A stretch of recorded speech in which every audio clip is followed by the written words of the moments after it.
스타일부 장윤진 기자. 아주 능력이 출중한 선수가 하나 있었습니다. 이 선수는 일생일대의 위기를 맞이하게 되는데요. 과연 이 선수는 위기를 기회로 바꿀 수 있었을까요? 철창도 막을 수 없는 그녀. 자, 오늘 소개할 주인공은 36살의 정모 씨입니다. 이 여성의 직업은 사기꾼입니다. 그러니까 이 선수는 사기꾼 선수였던 거죠. 아, 운동선수가 아니었군요. 근데 스케일이 상당히 남달라요. 이렇게 사기를 칠 때 그냥 치는 게 아니라 역사를 이렇게 조작을 합니다. 그래서 할아버지는 전직 국무총리, 아버지는 전 청와대 비서관, 그리고 자신은 미국에서 오랫동안 살다가 최근에 귀국한 아주 그런 재력 있는 사람, 이렇게 얘기를 합니다. 또 자신의 그 재력을 증명하듯이 집은 또 강남구 삼성동에 있는데 빌라 크기가 100평 정도 되는 거예요. 그러니까 누가 보더라도 재력가죠. 빵빵한 집안에. 이 재력을 바탕으로 또 이 배경을 바탕으로 해서 사람들을 끌어모아요. 우리 할아버지가 이 거액의 정치 자금을 해외에 놔뒀는데 한 550억쯤 된다. 환전 문제도 있고 또 뭐 세금 문제도 있고 그래가지고 국내에 지금 들어오지 못하고 있는데 돈을 좀 빌려주면 내가 세금 문제를 얼른 해결해가지고 돈도 갚아줄 뿐만 아니라 이자도 두둑하게 쳐주겠다. 이렇게 속이는 거죠.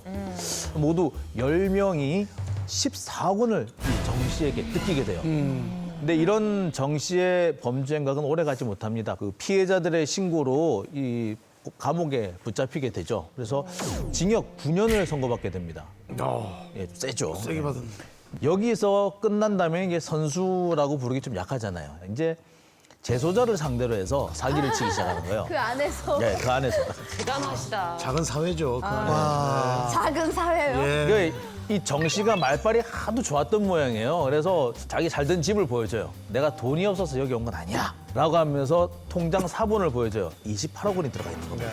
어떻게 갖고 들어갔지? 잔고 증명. 그렇죠. 잔고 증명에 정확하셨어요. 잘 아시는데요. 예, 부끄럽습니다. 예, 그랬어요. 그리고 여기서 끝나면 이제 사람들이 안 속잖아요. 그러니까 그때부터 영치금을 더 팡팡 써요. 그렇게 해서 또 7명의 재소자로부터 7개월 동안 5억 6천만 원을 뜯어내요. 아마한 사람이네요. 진짜 선수는 지금부터 이제 기량을 발휘하기 시작합니다. 네. 이 다음번 이 사람의 피해자는 이 정 씨의 변호인이었습니다. 변호사를? 예, 원래 이 변호사는 이제 정 씨의 그 국선 변호인이었어요. 근데 국선 변호인은 사실 돈 없이 공짜로 이제 국가에서 변호사를 대주는 사람이잖아요. 변호인이 이제 접견을 하러 오니까 1,000만 원을 턱 줍니다. 착수금입니다. 만약에 제가 석방이 된다면 성공 보수를 더 드리겠습니다. 딱 하는 거예요. 국선 변호인은 사실 돈이 많지 않아요. 근데 그걸 받으려고 일을 시작했는데 1,000만 원이 턱 들어오니까 꽤 재력 있는 사람으로 보였던 거죠. 그러면서 마음을 놓은 이 변호인들한테 이 본격적으로 이제 마술을 뻗치는 거죠. 내가 석방이 돼서 나가면은 이 돈을 더 많이 받을 수 있지 않겠느냐. 그런데 내가 지금 합의금이 부족하니까 1억만 좀 빌려달라. 그래서 돈을 빌려주죠. 총 그래서 이 변호인은 1억 6천만 원을 뜯기게 됩니다. 변호사한테까지 돈을 뜯다니. 아, 걸리면은 죽는 거예요. 그럼요. 걸리면 죽는 거예요, 진짜. 예. 아이, 진짜 살아나신 네, 분이시네요. 아니, 제가 늘 말씀드리지만 걸리면 죽는 겁니다. 그렇죠. 예. 그러니까 이게 너무 잘 사람들이 알고 이렇게 나는 절대 안 속아 하는데 사실 뭐에 씌였다고 하잖아요. 씌이면 방법이 없는 것 같아요. 근데 이 정 씨 같은 경우에도 이 사람만은 속이지 못했습니다. 바로 담당 검사였어요. 근데 분명히 검사가 볼 때는 이 정 씨가 돈이 없는 사람이잖아요. 돈도 없는데. 돈이 없는데 자꾸 합의를 하겠다면서 공판기일을 연기해달라고 자꾸 요청을 하는 거예요. 사실 공판기일을 연기해 줄까 하다가 영 이상한 거예요, 느낌에. 그래서 압수수색 영장을 받아서 정 씨가 지금 수용돼 있던 교도소 방을 샅샅이 뒤집니다. 그랬더니 거기에서 차명 계좌와 관련된 메모가 나오고 그때까지 밝혀지지 않았던 또 다른 사기 피해 5억 원이 나오게 되는 거죠. 대박이다. 결국 이 정 씨는 사기와 위조 사문서 행사, 범죄수익 은닉 규제 처벌법 등 위반 혐의로 다시 재판에 넘겨졌고요. 추가로 징역 4년 6개월을 선고받게 됐습니다. 9년에서 또 4년 그렇죠. 6개월이요. 도합 13년 6개월입니다. 야, 정말 예, 대단한 것 같아요. 예. 이렇게 사기를 쳐서 돈을 계속 모으면 그 돈으로 그 사람은 뭘 하겠다 목표가 있었나요? 특별하게 하겠다는 목표가 있어서 그런 거 아니에요. 그냥 그 돈을 받으면은 그거 가지고 흥청망청 씁니다. 생활비로 쓰기도 하고. 특히 정 씨 같은 경우는 재밌었는데 가사 도우미가 3명이나 있었대요. 그리고 사기를 친 돈으로 가지고 바로 이제 그 백화점을 간답니다. 가자마자 명품 쇼핑을 시작하는데 하룻밤에만 한 2천만 원씩 이렇게 현금으로 턱턱 사고 그랬다고 해요.